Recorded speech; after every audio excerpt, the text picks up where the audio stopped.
Esta semana en nuestra entrega número 143 les vamos a contar la verdadera historia detrás de las reparaciones y rehabilitaciones que estarían haciéndose desde el madurismo en la Universidad Central de Venezuela sin el consenso ni aprobación de las autoridades o el cuerpo estudiantil de la principal casa de estudio en Venezuela.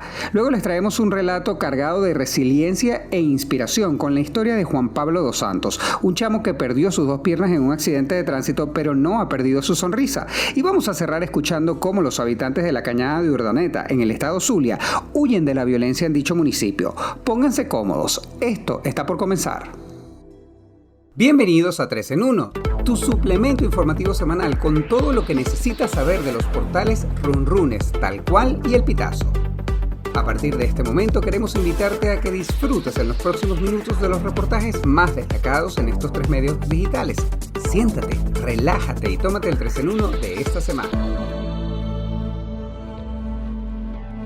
Bienvenidos al episodio número 143 del 3 en 1, tu suplemento informativo semanal. Quien les saluda una vez más, Luis David Miquilena desde este lado. Siempre un gusto darles la bienvenida y traerles este condensado de información que semanalmente preparamos para todos ustedes. Entramos en la semana 88 desde que fue decretado el estado de alarma por el coronavirus en Venezuela y vale la pena recordar que esta semana coincide con las elecciones a gobernadores, alcaldes y consejos municipales que se van a llevar a cabo el próximo domingo 21 de noviembre. Los invitamos a ejercer su derecho al voto tomando en cuenta las medidas de bioseguridad recomendadas por especialistas para evitar cualquier riesgo. Votar es nuestro derecho como ciudadanos y protegernos contra la COVID-19 es nuestra responsabilidad.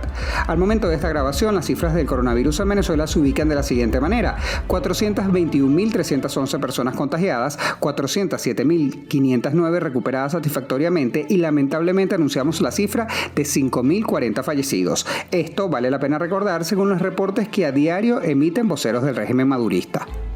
Y vamos a darle comienzo nosotros a este episodio visitando a nuestros amigos del portal Tal Cual con el reportaje titulado Arreglos, grietas y desencuentros marcan el polémico plan de rehabilitación de la UCB. Mientras la Universidad Central de Venezuela se prepara para cumplir 300 años el próximo 22 de diciembre, el gobierno de Nicolás Maduro lleva a cabo una serie de reparaciones en las instalaciones sin el consenso de las autoridades.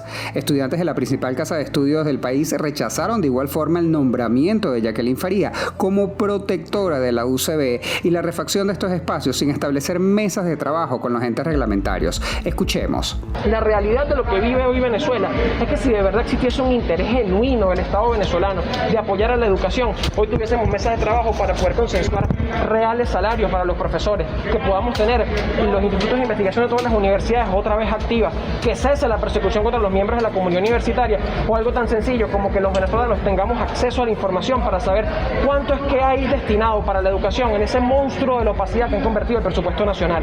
La periodista Gabriela Rojas nos amplía más información. Hola Luis, un gusto saludarte a ti y a toda la audiencia de 3 en 1 que nos escucha. Bueno, esta semana han sido meses muy movidos para la Universidad Central, que se prepara a cumplir sus 300 años, una institución incluso anterior a la República, y todo lo que ha pasado en la Universidad Central ha sido muy simbólico, sobre todo con la reciente llegada de hace apenas unos meses de lo que se denomina la Comisión Presidencial para la Rehabilitación de la UCB, y todo lo que ha ocurrido dentro de la universidad y por supuesto puertas afuera, lo que hemos visto, declaraciones, redes sociales, desencuentros entre las autoridades tanto universitarias como de la comunidad en general y por supuesto los voceros del gobierno, es muy significativo del proceso que está viviendo la UCB y de qué manera esto ha significado una nueva confrontación, un nuevo capítulo de confrontación en el cual la autonomía universitaria se ha visto vulnerada y por supuesto, en una situación de riesgo institucional. Gabriela, muchísimas gracias por la información. Quisiera preguntarte si tienes algún tipo de información en cuanto al dinero, el monto que se está invirtiendo por parte del gobierno en los trabajos que se hacen actualmente en la UCB. Bueno, Luis, la verdad no hay mucha información, no solamente de la inversión que ha requerido estos cambios y estas rehabilitaciones que son mayores, unas restauraciones. Recuerden que la ciudad universitaria de Caracas fue declarada Patrimonio Mundial de la Humanidad por la UNESCO en el año 2000. Esta declaratoria implica un compromiso tanto del Estado como, por supuesto, de las autoridades universitarias, que tienen una institución, tienen un organismo que es COPRED, el Consejo de Preservación y Desarrollo para la Protección del Patrimonio, pero la Ciudad Universitaria de Caracas especialmente pues tiene una incidencia en asuntos que tienen que ver con el mantenimiento, y estos mantenimientos tienen unas rehabilitaciones mayores que requieren de especialistas, no son arreglos ni mantenimiento superficial, son restauraciones y rehabilitaciones de orden mayor. Por lo tanto, es muy difícil, precisamente porque es la comisión quien lleva estos casos, obtener datos o recursos. Incluso la misma universidad ha denunciado que los trabajos iniciaron sin que fuera comunicado o especificada las mesas técnicas de trabajo con la institución que tiene la competencia para esto, que, como repito, es el COPRED. ¿Y qué acciones o cuál es la estrategia que se ha empleado de la comunidad universitaria para sortear esto que ellos llaman intervencionismo por parte del Estado venezolano? Las acciones que ha tomado la comunidad universitaria, han coincidido varias cosas, porque dentro de ello está todo el tema del confinamiento, lo que ha desmovilizado a la universidad. No hay actividades presenciales, los profesores están en unas situaciones laborales súper complejas y, por supuesto, con muy pocos recursos. La universidad está muy poco operativa. Eso ha desmovilizado y tiene a la universidad despoblada. Por lo tanto, lo que está tratando este primer inicio de acciones de la comunidad universitaria para tratar de frenar esto que ha sido considerado intervencionismo por parte del Estado, no tanto del gobierno específicamente, del Poder Ejecutivo, porque está relacionado con una comisión presidencial que tiene incidencia y le reporta a la vicepresidencia de la República. En este caso ha sido muy delicado porque lo que tiene que iniciar es la movilización para que la comunidad universitaria se reactive de nuevo. En la universidad no hay personas, no hay estudiantes. Hay una población muy baja y todo esto ha incidido en que las acciones pues ocurran de noche, en que ingresen, violenten puertas y bueno, de alguna forma esto, el primer llamado de acción que hacen los voceros y los líderes de cada uno de los gremios, tanto sindicatos, profesores, obreros, administrativos y por supuesto el estudiantado, es a volver a la universidad, movilizar a la gente, y durante todas estas semanas hasta diciembre habrán acciones de movilización para que la comunidad universitaria se active en defensa de la autonomía universitaria, como han llamado a este nuevo proceso. Muchísimas gracias, Gabriela. Visitamos ahora a nuestros amigos del portal runrun.es con un RR Plus que definitivamente nos habla de inspiración, de resiliencia y de superación. Juan Pablo dos Santos, perdí las piernas pero no la sonrisa. Un accidente de tránsito en el año 2019, específicamente en el mes de septiembre, le costó al venezolano la pérdida de ambas piernas. Ya a los 17 años había sufrido un duro golpe cuando una fractura en la rodilla derecha truncó su sueño de ser un futbolista profesional.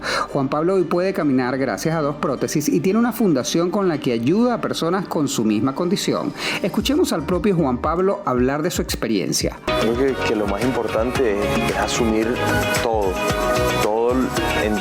lo que acontece en la vida con optimismo y con alegría, porque de nada servía negarme, decir no, yo no voy a volver a caminar, yo no voy a poder caminar, yo no quiero estar amputado, porque ya era algo que había pasado. Entonces yo dije, de aquí en adelante, ¿qué tengo que hacer? ¿Cómo puedo hacer para volver a caminar? El periodista y autor de la nota Diego Arroyo Gil nos relata más de esta historia. La entrevista con Juan Pablo dos Santos fue sui generis desde el principio, desde antes de hacerla. Resulta que supe de él por redes sociales, me interesó su historia y se lo comenté a un amigo que yo sabía que lo conocía. Y este amigo, sin decirme, se lo comentó a Juan Pablo, y Juan Pablo tuvo el gesto de escribirme él y de decirme: oye Diego, un placer, soy Juan Pablo dos Santos, me dijo fulano de tal que tú estarías interesado en conversar conmigo, aquí estoy para lo que tú para lo que tú desees, que es una cosa un poco extraña, pero me pareció un gesto de mucha amabilidad. Uno podría pensar que Juan Pablo estaba interesado en que lo entrevistaran, pero luego me di cuenta de que no, que era una característica como de su personalidad, de su forma de ser. De hecho, luego me costó un poco llegar a establecer una fecha para vernos, porque Juan Pablo tiene una agenda muy, muy apretada, ¿no? Porque tiene muchos compromisos, no solamente publicitarios, sino con su fundación y con el ejercicio, con sus competiciones de fisicoculturismo, etc. Y luego, bueno, pues durante la entrevista me gustó mucho que me citara en un café que está debajo del gimnasio donde entrena, porque de inmediato te das cuenta de la tenacidad con la que él ha asumido consigo mismo el compromiso de fortalecer su propio cuerpo, y como dice él, de retarse hasta lo imposible para demostrarle a los demás que sí se puede, a pesar de haber pasado por una circunstancia de vida, ese accidente terrible que lo hizo perder las 2 piernas, ¿no? Entonces, bueno, la verdad es que ha sido una experiencia de principio a fin, y por supuesto, una vez que la entrevista estuvo lista, o mejor dicho, una vez que hice la entrevista, el hecho de escribirla fue doblemente aleccionador, porque era repasar la historia que ya había oído de viva voz, pero ahora con criterio periodístico para transmitirla a los demás. Hola Diego, bienvenido. Tuve la oportunidad de leer la entrevista y de verdad que está increíble. Quisiera preguntarte, ¿qué te motivó a entrevistar a Juan Pablo? ¿Por qué su historia de vida te pareció tan interesante? Hola Luis, un saludo a la audiencia de 3 en 1 y a ti. Mira, ¿qué me motivó a entrevistar a Juan Pablo? Bueno, yo creo que es bastante evidente, ¿no? Juan Pablo es protagonista de una tragedia que, sin embargo, él ha convertido en una oportunidad de crecimiento insólita, ¿no? Es una historia que tiene un comienzo muy terrible, pero cuyo desarrollo está siendo edificante. Y a mí, el interés que tuve cuando supe de su caso por las redes sociales, una vez que él ya había recibido sus prótesis, comencé a ver sus historias en Instagram y me sorprendió la personalidad y la manera como Juan Pablo asumía lo que le había ocurrido. Y dije, oye, este chico tiene una historia que contar. No solamente porque la historia ya la tenía, es decir, el solo accidente y el hecho de que sobreviviera ya es una historia, ya era una historia, pero es que además de esa historia, él tenía otra historia que se sobreponía a esa, que era cómo él había llevado y cómo estaba llevando su recuperación de una manera tan impresionante. Por eso fue que quise entrevistarlo. ¿Y qué hace que una persona posea la voluntad para seguir adelante pese a una adversidad como la que vivió en su momento Juan Pablo? Pues la verdad es que no tengo una respuesta satisfactoria. Para mí es como por un lado es casi como un milagro, y por el otro es una prueba de la fortaleza de la que es capaz el ser humano ante la adversidad. A mí me han preguntado mucho luego de la publicación de la entrevista qué es lo que, si yo aprendí algo, ¿no?, de la historia de Juan Pablo. Y yo siempre contesto no solo con lo que aprendí, sino con lo que más me impresionó cuando lo entrevisté. Y es cuando él me dijo que él un día dejó de preguntarse por qué le había pasado lo que le había pasado y comenzó a preguntarse para qué. Ese switch, ese clic en la cabeza de él, ese giro del pensamiento, a mí me parece fundamental. Porque si te quedas en el por qué, te quedas anclado en la queja, en el victimismo, etcétera, etcétera, que es una cosa, bueno, sí, es verdad, tan sencilla, ¿no?, tan fácil, es decir, es la vía más fácil e incluso más comprensible. Pero cuando cambias ese por qué y empiezas a preguntarte para qué, entonces tienes la oportunidad de convertir la experiencia que has vivido en una oportunidad para crecer, ¿no? Y yo creo que esa es la gran enseñanza que deja la historia de Juan Pablo y el ejemplo que él es. Hasta una futura oportunidad, Diego. Muchísimas gracias nuevamente. Y esta semana le toca el turno de cierre al portal El Pitazo con su reportaje titulado Habitantes huyen de la Cañada de Urdaneta, el municipio más violento del Zulia. Escuchen bien, una tasa de 239 muertos por cada 100.000 habitantes ubica a la Cañada de Urdaneta entre las localidades más violentas del occidente de Venezuela, de acuerdo a cifras ofrecidas por el Observatorio Venezolano de Violencia. La extorsión a habitantes de la localidad por parte de bandas criminales se ha convertido en uno de los principales delitos y la causa por la que decenas han optado por mudarse a otros municipios de la entidad zuliana o incluso irse al exterior. Hasta las clases se han visto suspendidas y así lo afirma Luis Miguel Fernández, director de la Escuela Básica Estatal Silvio Galvis. Prestemos atención a este audio. Pero realmente la suspensión de actividades no ha sido algo declarado por la jefatura escolar, ni por la zona educativa, ni por Secretaría de Educación. Es algo que ha salido y que se ha corrido por los medios, a través de las redes, etcétera. Pero ausencia ha habido.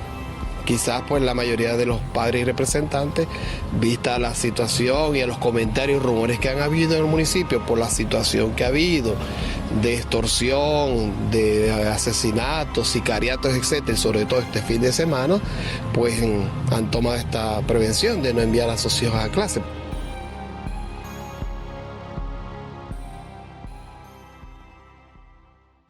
La periodista Natalia Angulo con los detalles. La Cañada de Urdaneta se convirtió en el municipio más violento del estado Zulia y en el tercero de Venezuela, esto según las cifras que maneja el Observatorio Venezolano de Violencia.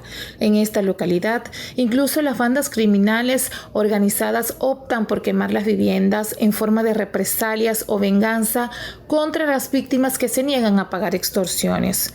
Muchas de estas víctimas no son los que están siendo extorsionados directamente, sino que se tratan de familiares o trabajadores. En mayo se registró incluso el ataque a varios trabajadores de unas compañías petroleras y de pescadería en este municipio y según las autoridades policiales se trató de bandas que estaban pidiendo extorsiones. Los habitantes en este municipio deciden desplazarse hacia Maracaibo y San Francisco por temor y para preservar su integridad física. El Pitazo entrevistó a víctimas que debieron huir y que fueron amenazadas por las mafias.